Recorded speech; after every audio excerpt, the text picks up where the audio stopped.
C'est la 4e fois que des centaines de petits personnages bleus envahissent le littoral de l'île Tudy. Cette année, ils sont près de 2000 à marcher ou courir ce défi GENA, avec un objectif, récolter des fonds pour la recherche contre la mucoviscidose.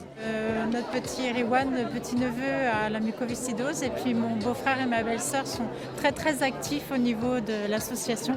On sait que la Bretagne est très touchée par la maladie et en fait ça permet déjà de faire connaître la maladie. Et puis voilà, on a mis notre chien, notre fils qui va courir. Et pour motiver la foule, le projet défi GENA s'est doté d'une marraine appréciée des Bretons. Moi j'étais déjà bien sûr un peu au courant de ce qu'est cette maladie puisque je l'ai vue, j'ai des amis qui sont partis à cause de cette maladie-là. Pour financer cette recherche, il faut des sous et voilà, c'est un peu la raison quand même de notre présence aussi ici. Chacun paye sa participation, c'est très modeste. Et puis les entreprises que sont Verlingue et Génération rajoutent 10 € par coureur. Donc aujourd'hui, ça va permettre de rassembler des fonds de façon tout à fait conséquente.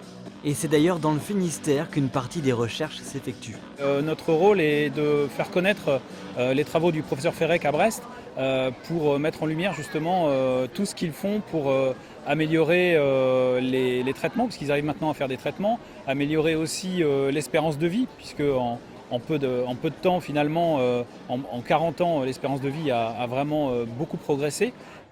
À peine le départ lancé que les premiers chiffres tombent, 19 000 € minimum vont ainsi être versés après la course à la recherche. Ils serviront à financer un poste d'ingénieur de recherche pendant une année.